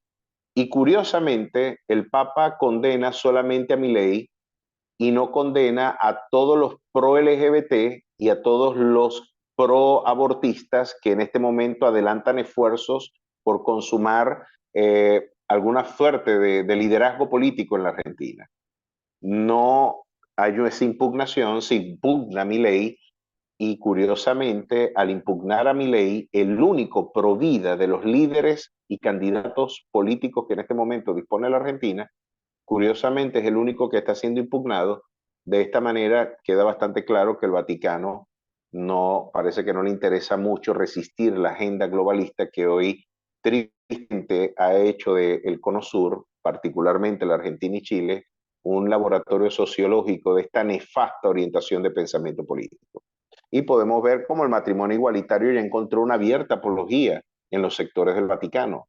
Para nosotros y nuestra perspectiva, no hay que hacer mucho esfuerzo argumentativo, no hay que hacer mucho esfuerzo para entender que ya taxativa y de manera categórica ha sido condenada la homosexualidad en el Nuevo Testamento. Sin embargo, para ellos no es un problema, porque como su teología no es bíblica, en este caso su teología echó manos de otros recursos y criterios y creen la infalibilidad papal como criterio para la articulación de la verdad doctrinal y teológica de la Iglesia, pues para nosotros nos queda bastante claro que lo que contradice al precepto divino consagrado en las Sagradas Escrituras, nosotros no podemos suscribirlo como norma de nuestra fe. Para nosotros lo antibíblico es aquello que se opone de manera categórica y taxativa a lo que el Señor establece en su palabra. Pero existen ideas extrabíblicas y quizás en este punto es donde se hace más compleja nuestra aproximación y aplicación al acervo de nuestra investigación hermenéutica. Cuando algo es extrabíblico, significa que no es antibíblico, es decir, no es impugnado por la dimensión o el sujeto ético consagrado en ese documento. Pero que la Biblia no habla de él y que parece que quedamos en una suerte de vacío, alguien podría decir, es que para poner un referente, es que el progreso científico y tecnológico, mucho de ese progreso no está en la Biblia. Los medios de comunicación digital, la Biblia no me habla de computadoras, la Biblia no me habla del Internet, o podríamos sugerir algunos textos, alguien podría con alguna sutileza decir que sí, hay algún texto que aparentemente sugiere, pero no es algo que claramente se nos manifieste. El empleo de antibióticos, el empleo de algunos medicamentos, esteroides, para la cicatrización o para los procesos de resolución terapéutico de algunos tratamientos, eh, el empleo de la farmacéutica contemporánea, el empleo de las tecnologías de comunicación y de información para el estudio y para el acervo de nuestras verdades de fe. ¿Puede la Biblia estar plasmada en un artículo digital o tiene que estar plasmada en un documento físico? Son debates extrabíblicos que de alguna manera no tienen ningún problema. Si nosotros no aplicamos bien estos principios, nos podremos quedar como los Amish. Es que la Biblia no habló de ninguna de estas tecnologías y por eso yo no las articulo. Bueno, pero es que tampoco las contradice. Y si no las contradice y si no es antibíblico su ejercicio y su empleo, yo por qué no puedo echar mano de elementos que pueden enriquecer la divulgación del Evangelio. No es que los misioneros predicaban estrictamente, predicaban a pie y yo por qué voy a usar un avión. Bueno, es que tengo que usar un avión para hacer mucho más eficiente la transmisión y la comunicación y recortar distancias. Si Pablo hubiera tenido un jeep y si hubiera tenido un yate o un avión, imagínense lo que hubiera logrado, ¿no? Estamos con aquel que afirmaba diciendo, mira, si Bolívar con un caballo y una espada libertó 5 países de nuestro continente, salta un guajirito por allí y dice, imagínate si hubiera tenido un jeep y una metralleta, lo que hubiera logrado Bolívar. Pues de alguna manera, lo extra bíblico, si no es antibíblico, yo puedo participar de él. Eso es lo que yo empleo por norma y lo que yo considero que a pesar de que la Biblia no habla de algunos temas que hoy pueden ser objeto de nuestro empleo y de nuestra articulación, si muchos de esos temas no son antibíblicos, yo puedo echar mano de esos criterios. Yo particularmente, fíjense, alguien podría decir, los cristianos norteamericanos celebran el Día de Acción de Gracias y eso no lo dice la Biblia. Pero yo no tengo ningún problema en celebrar el Día de las Madres, a pesar de que el Día de las Madres no es una celebración consagrada en el aparato litúrgico hebreo, ni tampoco es un precepto, como ya lo vimos, porque el Evangelio o el cristianismo más que ser litúrgico es relacional. Pero a pesar de que la Biblia no me habla del Día de las Madres o del Día de Acción de Gracias, el conmemorar y honrar yo a mi madre el Día de las Madres o el celebrar que de forma providencial Dios preservó la vida de toda esa de toda la tripulación del Mayflower y toda esa comunidad de colonos que sirvieron para la colonización y la evangelización de Norteamérica, yo no tengo ningún problema en celebrar y comerme y dispararme ese pavo y comerme la torta de maíz y participar de eventos que a pesar de que son extrabíblicos, no son antibíblicos. Porque con acción de gracias puedo participar de alguna celebración que me brinde una excusa para la divulgación y promoción de los valores de mi fe. Así como eso, muchísimos otros elementos. Y yo creo que nuestro diálogo cultural, quizás lo más complejo del ejercicio hermenéutico, reiterando las palabras de Paul Ricoeur, sería pues la aplicación de nuestro acervo exegético, de nuestra aproximación hermenéutica al fenómeno de diálogo intercultural. Yo creo que estas normas y estas reglas nos vienen muy bien para nuestra comunicación y nuestro peregrinaje espiritual. Lo bíblico, lo y lo extra bíblico. porque cuando la teología es folclórica, seguramente tiene elementos antibíblicos. Cuando la teología es institucional, seguramente elementos bíblicos y elementos antibíblicos estarán presentes, pero solamente la teología bíblica es la que me permitiría a mí discriminar entre estas tres instancias de manera clara y taxativa, en donde lo bíblico se constituye en norma, donde lo antibíblico seguramente tendrá que ser impugnado y donde lo extrabíblico ya queda a discreción de la conciencia informada del creyente, el poder dar su diálogo en su interacción misionera con la heterogeneidad cultural que forma parte pues de nuestro peregrinar espiritual. Bueno, eso a grandes rasgos. Fueron algunas de las ideas que quería compartir con ustedes y ahora quedo abierto pues para las preguntas y respuestas que ustedes puedan hacer en este momento. Que Dios me les bendiga. Ok, muchas gracias, querido profesor. Bueno, queridos hermanos, hola Héctor.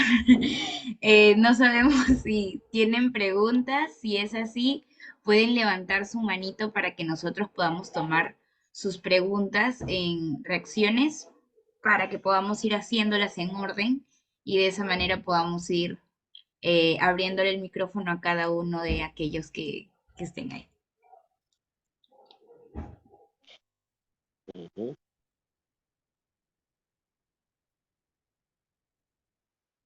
¿Podríamos contar con las diapositivas? Claro que sí. Solamente déjenme hacer la corrección que seguramente no sé por qué quedó así, de que nada de lo que está en el Antiguo Testamento tiene el imperativo de constituirse en un aspecto imperativo para la conducta de la fe en el Nuevo Testamento. Yo creo que se debe corregir porque los aspectos litúrgicos y ceremoniales de la ley mosaica son los que no tienen pertinencia para la iglesia de hoy. Su observancia, lejos de ser un testimonio de piedad, creo que podría interpretarse incluso como un elemento de apostasía para la iglesia. Así que bueno, corregimos eso y claro que sí, eso está para la entera divulgación de ustedes. Excelente. Bien, ¿alguien más que tenga alguna duda, consulta, aporte, puede levantar su manito y así les vamos a poder tomar la palabra? Aquí veo, había en el chat algunas preguntas que quizás eh, podríamos traer a memoria, ¿no? Bueno, de alguna manera, A mí me parece que ha quedado muy claro también el tema. no les vaya a pasar a ustedes como una viejita de acá de un pueblo muy cercano donde yo tengo la iglesia, un pueblito llamado Urumaco, un pueblito muy pequeñito. Esto antes del Concilio Vaticano II, las misas se hacían en latín. Y imagínate, una viejita analfabeta escuchando una misa en latín, llegó a la casa diciendo, ese cura sí sabe, ese cura sabe demasiado. Y le preguntaron, ¿y qué fue lo que dijo? Bueno, yo no le entendí nada, porque como no le entendí nada, por eso es que digo que sabe mucho. No le, no le vaya a haber pasado algo que yo dije un conjunto de cosas, Mira, o me entendieron muy bien o no me entendieron nada, pero siempre hay algo que preguntar y aquí está una seguramente algo pregunta incluso que buena. contradecir. Aquí está una Adelante, pregunta buena en el chat, Jorge. Dice, ¿cuándo adelante. saber que la interpretación se burocratiza? Gracias. Bueno, yo creo que los esfuerzos burocráticos de la teología institucional son claramente antibíblicos y los esfuerzos institucionales de la teología institucional no tienen el pudor de discriminar. Bueno, yo me he conseguido con pastores que afirman diciendo, yo sé que la Biblia no acompaña esta idea, pero a la gente le gusta. Es increíble, pero ya con el cinismo y el descaro con el que algunas personas pueden manifestar algunas de estas cosas, hermano, es que esto le gusta a la gente y a la gente hay que tenerla. Cuando tú estás más preocupado por el flujo de caja de la iglesia, cuando tú estás más preocupado por tener auditorios llenos y por hacer de la espiritualidad, distinguir y enfatizar los aspectos histriónicos, los aspectos emocionales, los aspectos sentimentales, claro que yo voy a tener una respuesta afectiva y emocional en mi fe. Es todo mi ser el que se ve comprometido en la adoración, espiritual, mi cuerpo. Yo no, Yo no soy una abstracción, un cuerpo sin alma o un alma sin cuerpo. El ser integral está sujeto a la adoración y está sujeto a las contingencias propias de ese maravilloso encuentro. Pero yo no puedo enfatizar esos aspectos emotivos, no puedo enfatizar los aspectos coreográficos del culto, los aspectos de la estética de nuestra fe. Esos aspectos cuando tienen prioridad en nuestros esfuerzos eclesiales y generalmente, Héctor, eso se hace por intereses económicos, porque generalmente lo que más preocupa es el flujo de caja, pues uno puede ver claramente cómo la teología institucional siempre entrará en abierta contradicción con la teología bíblica cuando esa teología institucional hace prevalecer el consenso del concilio por encima de la evidencia exegética. Sí, la Biblia dice eso, pero nosotros creemos esto. Yo una vez estuve hablando de maldiciones generacionales con, de alguna manera, estuve hablando con un líder de mi iglesia sobre las maldiciones generacionales y yo le decía, mira, esta doctrina es una herejía que lamentablemente en Latinoamérica se ha abrazado con profundo entusiasmo y ha sido el esfuerzo de estas teologías de la prosperidad y de estos nuevos paradigmas de la espiritualidad misionológica posmoderna por interpretar, brindar una teología del sufrimiento. Las maldiciones generacionales no es otra cosa que el esfuerzo de interpretar el sufrimiento en términos punitivos. Si no pecaste tú, fueron tus padres. Y yo creo que es absolutamente inverosímil interpretar el sufrimiento de un cristiano en términos de las maldiciones generacionales. Tú sabes lo que me dijo en una ocasión un líder de una iglesia muy querido. Me dijo, hermano, yo sé que la Biblia en el Nuevo Testamento no enseña lo de las maldiciones generacionales, pero mi experiencia ha sido otra. Mi experiencia es que sí tiene vigencia a pesar de que la Biblia no lo enseñe. Entonces, cuando la experiencia se constituye en norma de la fe, que es el criterio de la iglesia neocarismática contemporánea, porque tenemos que decir que hay muchos protestantes sin reforma, como diría Dietrich Bonhoeffer, mucho pentecostal sin un pentecostés, muchos bautistas sin un bautismo del Espíritu. Hay mucho cristianismo nominal, tristemente, como lo diría Dietrich Bonhoeffer en El costo del discipulado, hay muchos protestantes sin reforma que han olvidado de que la norma infalible de fe no es la experiencia personal del creyente, no es lo que yo sentí, no es lo que yo viví. Yo puedo creer cuando la presunta Virgen de Guadalupe en México tener una visión. Yo puedo creer perfectamente que lo que él vio fue real y su experiencia es legítima. Acá dentro de nuestra iglesia tuvimos un hermano que fue brujo antes de ser creyente y él me dice que las cenizas del tabaco se le convertían en pedazos incandescentes de acero al rojo vivo, de que se le materializaban collares. Todas esas experiencias pueden ser reales. Lo que yo no puedo hacer experiencia es el criterio y norma de mi fe, porque Satanás se disfraza de ángel de luz y los criterios de la experiencia no se pueden convertir en el horizonte de la verdad de la iglesia. Creo que la iglesia posmoderna le vino muy bien, en este caso, la teología neocarismática se siente muy cómoda con los criterios del relativismo epistemológico nociológico del mundo posmoderno. Ahora es la experiencia, es el criterio subjetivo, es la evidencia subjetiva, el criterio y la norma de la espiritualidad. Lamentablemente, la teología institucional sustituye tanto a la evidencia, al dato revelado, y sustituye a la Biblia y constituye la experiencia o constituye los consensos de un concilio como el criterio y norma de la espiritualidad. La burocracia se hace clara y evidente y basta con ver cuando ellos mismos te lo dicen, sí, la Biblia puede decir esto, pero esta es nuestra interpretación. Así descaradamente lo vas a poder ver. No tienen muchos reparos en hacer prevalecer el dogma de la institución por encima del dato revelado. Cualquier parecido con la realidad y la actualidad no es pura coincidencia. Por supuesto, por supuesto. No sé si habrá alguna otra pregunta en el chat. Veamos. ¿En cuál canal de YouTube podemos revisar de nuevo esta lista de reproducción? Sí, les vamos a compartir nuevamente los links. No sé si alguno de ustedes no está todavía en el grupo. Le voy a pedir a Andrea que por favor me ayude a compartir aquí el link del grupo para que se Sí, puedan voy a estar agregar de compartiendo la por ahí comunidad. las Agregue el de la redes. comunidad. Ujú. Sí. Para que allí Tenemos, puedan retomar las clases pendientes, incluyendo esta cuando la subamos.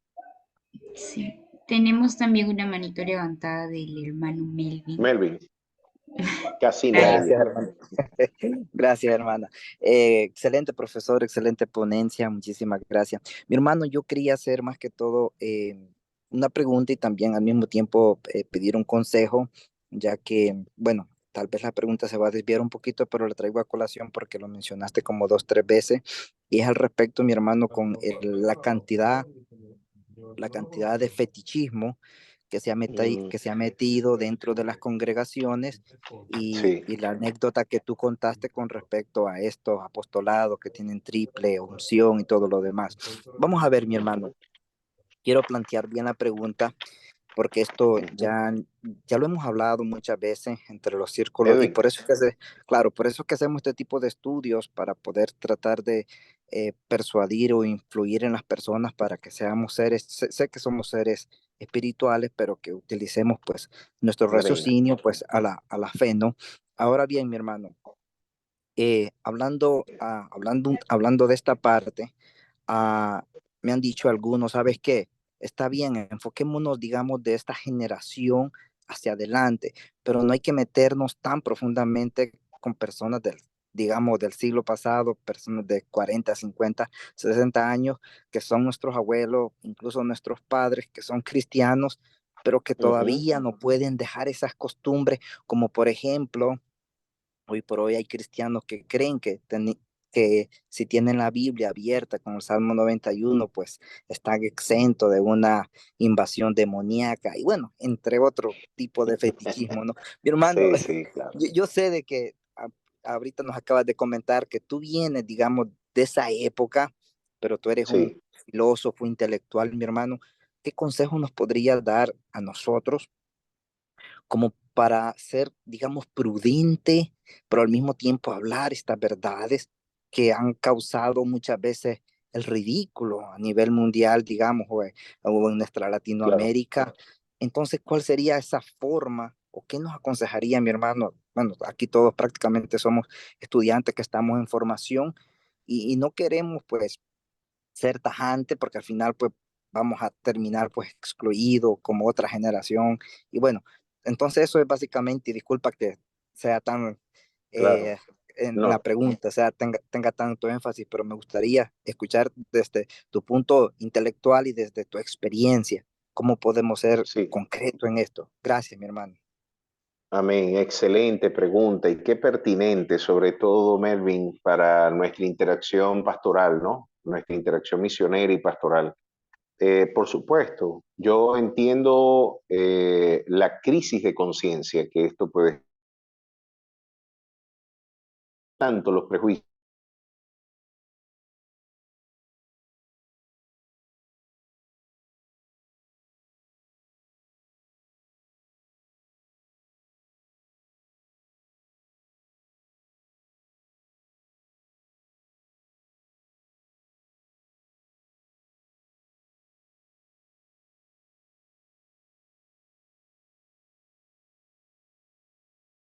Bien, no sé si solamente a mí, a ustedes también se les paró o se les congeló el profesor.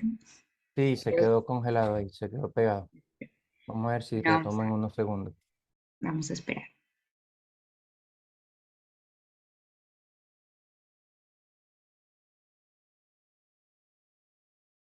Uy, se salió porque de repente su conexión, justo cuando Melvin pregunta, siempre pasa eso.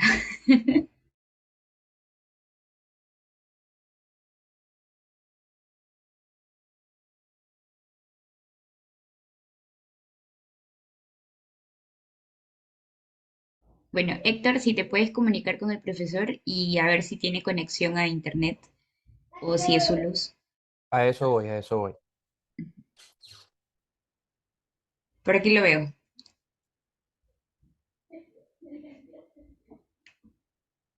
Ya volvimos. Esto Ah, Ya. fue cortesía del gobierno bolivariano de Venezuela. Eso fue un reclamo, una pausa Esta fue comercial. cortesía nuestra, este fue el negro bolivariano. Bueno, lo cierto, Melvin, con una pregunta tan extraordinaria, este, pienso que, bueno, Latinoamérica, como te venía diciendo, Daniel Castro nos hablaba, el sociólogo venezolano, nos hablaba de ese carácter constitutivo. La anatomía cultural latinoamericana ya de por sí es ecléctica y sincrética. Nosotros fuimos un crisol de realidades antropológicas y etnográficas muy interesantes.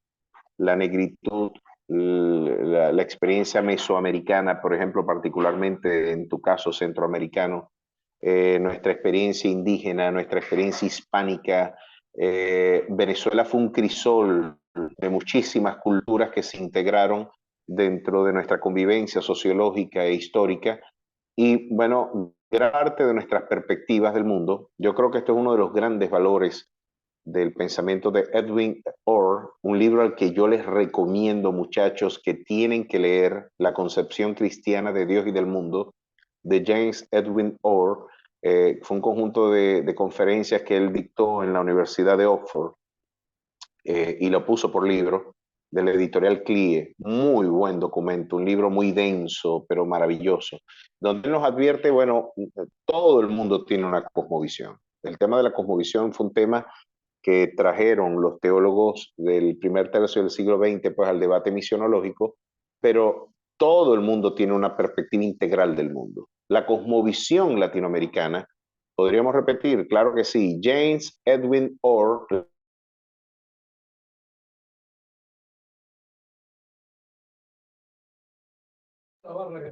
otra vez se le pegó.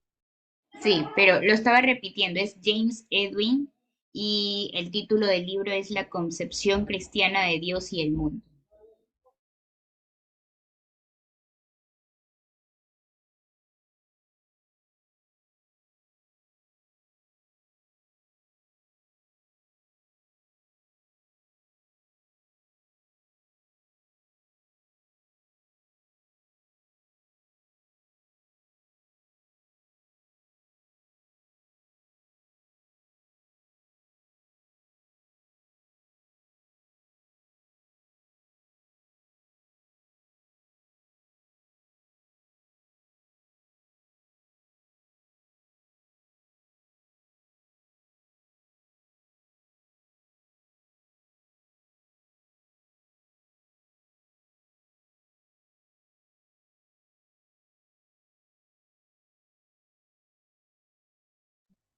Ahí está otra vez.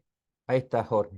Ya te está saboteando ya Bueno, eh, yo tengo algo bueno que decir del gobierno bolivariano, y es que me ejercita en el amor a mis enemigos.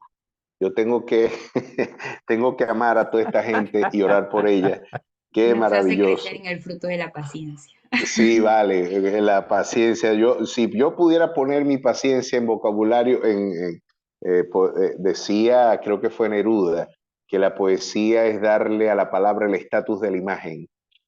Si yo pudiera poner en una imagen lo que está pasando en el pueblo venezolano evangélico, fuéramos unos físico-culturistas, muchachos. El ejercicio y la hipertrofia muscular que ha desarrollado en nosotros todas estas contingencias y crisis. Pero bueno, volviendo al tema, somos un pasticho ecléctico ya por constitución etnográfica. Nuestra ascendencia hispánica, nuestra ascendencia indígena, nuestra ascendencia. pasticho es lasaña para los que no entienden el término. Lasaña, es correcto, fíjate, ya había incurrido yo en una suerte de etnocentrismo también, en una suerte de expresión muy propia de nuestra nacionalidad. Es una lasaña en esta suerte de realidades inconexas, de opiniones y de esa ausencia de un carácter sistemático de nuestra cosmovisión. Es un rasgo distintivo de nuestra condición latinoamericana. Y nuestra teología folclórica en muchas ocasiones obra más por ignorancia que por malicia. Nuestros expositores han obrado más por ignorancia, por la ausencia de un auténtico magisterio, porque yo creo que la auténtica crisis de la iglesia latinoamericana es de carácter magisterial. Uno de los grandes problemas, la gran deuda de nuestra iglesia latinoamericana es de carácter magisterial. La ausencia de nuestros maestros, la ausencia de expositores rigurosamente formados es pues lamentablemente el gran vacío de la iglesia latinoamericana. Pues muchos de ellos tuvieron que abrevar y siguen abrevando de las fuentes propias de su cultura, y lo que han hecho en muchas ocasiones es revestir de vocabulario religioso a gran parte de su metafísica y de su perspectiva, de su cosmovisión precolombina, o de su cosmovisión y cultura muy propia de manera endógena. Lo que han hecho muchas veces es revestirla de un vocabulario religioso. El que fue brujo antes de experimentar la fe. Aquí en estos días me enteré pues de una gente que, imagínate, una pastora diciendo cosas como esta: tráeme un interior, no sé si lo llaman interior o calzoncillo en otros lugares, ¿verdad? Héctor, corrígeme, ayúdame ahí con el vocabulario, no voy a decir yo algo feo por aquí. Ah, de Vamos bien, hecho, vamos bien. Eh, vamos bien. Lo ha hecho vamos bien, imagínate, mandaron a pedir los interiores, la ropa íntima masculina. Le dice: tráeme el interior sucio de tu marido, tráeme la ropa íntima de tu marido, porque si yo siendo bruja esto funcionó y yo amarraba a los hombres a las mujeres, ahora orando con esta ropa puedo amarrar. Imagínate hasta dónde puede llegar la creatividad. Es impresionante cómo la magia homeopática y esos criterios del sincretismo mesoamericano, indígena y afrodescendiente, tristemente, siguen articulando nuestra perspectiva del mundo. Pues la única forma de hacerlo es corrigiéndolo, como lo dijo el profeta Habacuc: Señor, en medio de los tiempos, aviva tu obra, y en medio de los tiempos, hazla conocer. Como te reitero, el esfuerzo tiene que ser magisterial. La verdad debe estar presidida por el amor, y la manera en la que tú puedes preservar el corazón de tanta gente que está habituada a estos prejuicios. Y aquí particularmente en Venezuela, en los años 90 se tenía la idea de que mucha de la artesanía que era elaborada por los artesanos que nosotros podíamos comprar de manera muy económica en las universidades y en lugares públicos, decían: esas artesanías, si tú te colocas un collar hecho por ellos, puede haber una contaminación espiritual. Si tú te colocas un collar, una puca y alguno de estos elementos exóticos, tú puedes estar incurriendo en una suerte de idolatría o de transmigración de demonios. Y yo me preguntaba, ¿no?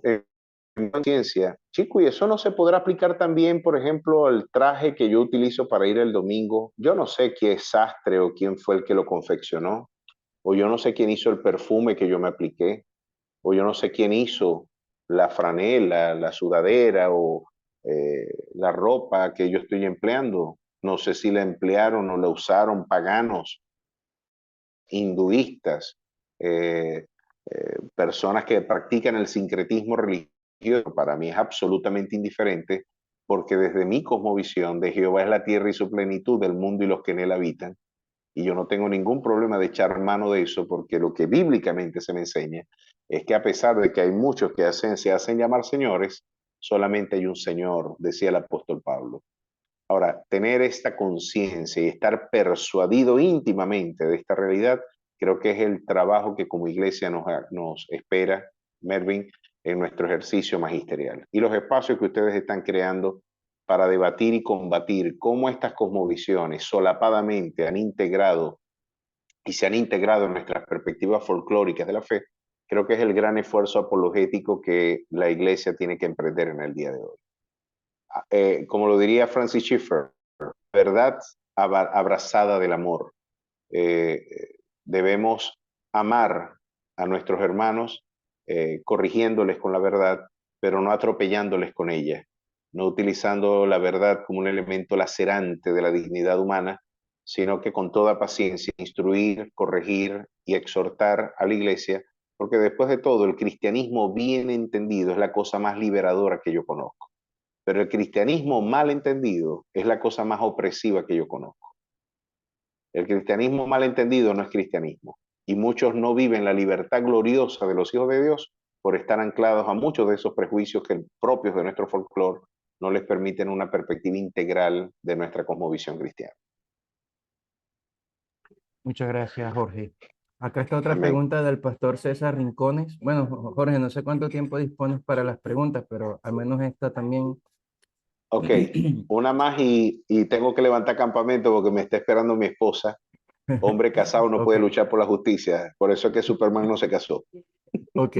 Aquí Y está por la esta que creo libertad. que es interesante. Hablaste de taxonomía social. Dice, Ajá, muy ¿conoce la bien. aplicación de la taxonomía teológica a la Biblia? ¿Cómo ilustra el doctor Carlos como la ilustra el doctor Carlos Valero? Oye, no he escuchado de Carlos Valero ni de la taxonomía que él propone, pero la taxonomía como criterio de clasificación eh, es algo, estoy tomando esta expresión prestada del vocabulario biológico, ¿no?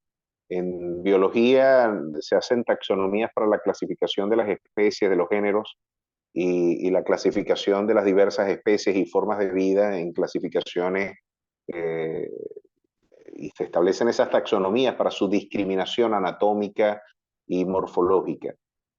Deben haber muchísimas taxonomías y me atrevería a decir que muchas de nuestras teologías pretenden ser aproximaciones y taxonomías muy propias de interpretar la discriminación de algunos conceptos de la fe. Pero yo lo que sé fue un recurso retórico, la taxonomía, así como muchas palabras que empleo, que no tienen un origen teológico o no son propios de la sociolingüística de la teología, pero que sirven para ilustrar principios y darle mayor vigor pues, al argumento. No conozco a este autor, pero me atrevo a pensar de que deben haber tantas formas y taxonomías como muchos intérpretes pues, del quehacer sociológico de nuestra fe. Hay muchas maneras de clasificar nuestra experiencia y seguramente pues muchas de ellas vitalizantes, pero no la conozco, la de este autor.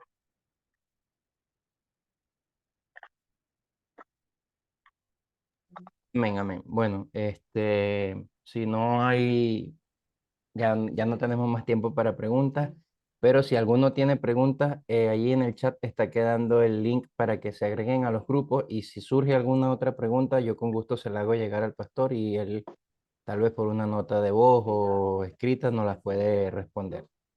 Por los momentos, entonces dejo a Andrea para que finalice la sesión y cierre este pequeño taller que hemos tenido de hermenéutica, introducción a la hermenéutica con el hermano Jorge Isea y dejándoles la invitación para otras actividades. Andrea les va a comentar las otras cosas que estamos haciendo en conjunto con Razón y Creencia y por supuesto el otro curso que vamos a empezar con la parte de lógica, también con el pastor Jorge Isea.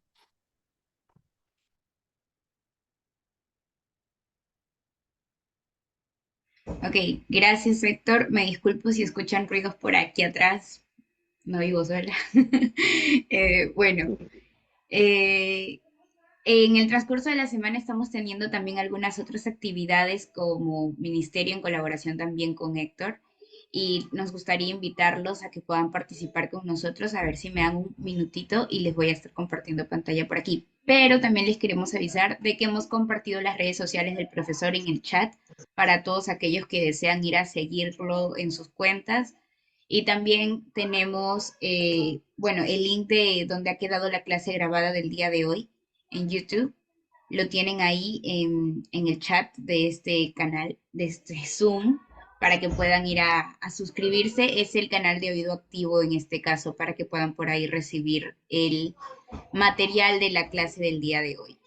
Y bueno, habiendo dicho eso, les comparto entonces las clases que también estamos teniendo en el transcurso de la semana.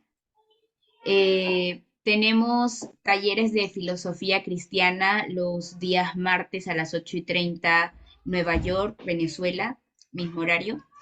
Tenemos también, bueno, hermenéutica y homilética terminado esta semana. Ya no tenemos hermenéutica y homilética, hay que actualizarlo nada más. Pero sí tenemos hermenéutica bíblica los días sábados. Son prácticas con el profesor Ángel Chambi y están viendo algunas cartas paulinas por ahí para tomar algunos versículos y poder ponerlos en práctica. Así que si ya conocen más o menos de qué se trata la hermenéutica y desean aprovecharlo, ponerlo en práctica, pues por ahí pueden practicar con el profesor. Asimismo, nuestros hermanos de intelectuales teístas está abriendo un nuevo curso de psicología y fe que va a estar empezando este lunes, así que si desean participar, también va a estar abierta la invitación para que puedan unirse a su clase. Y bueno, tenemos muchísimas clases más con Oído Activo, también estamos teniendo canon y crítica textual los días lunes, así que también se pueden conectar por ahí. Y los días jueves el profesor Hugo está teniendo las clases de teología sistemática por si desean sumarse. También tenemos estudios bíblicos actualmente para que puedan ir sumándose por ahí si es que desean acompañarnos en ellos. Y bueno, eso ha sido todo por el día de hoy. Les damos las gracias por habernos acompañado. Si desean también ver las clases grabadas de todo lo que les acabo de compartir, pues pueden suscribirse a nuestro canal en YouTube, donde estamos como razoncreencia.edu, para que puedan por ahí también recibir las clases. Y si no, pues nos siguen por las redes sociales también. Sería de mucho apoyo. Gracias a todos por su tiempo, por haber estado aquí y nos vemos en Algo una... más, alguito más rapidito allí, a pesar de todo este escenario semicatastrófico que vive el pastor Jorge Isea, él está también adelantando una iniciativa educativa que se llama Magisterium, de las cuales estas clases son pioneras.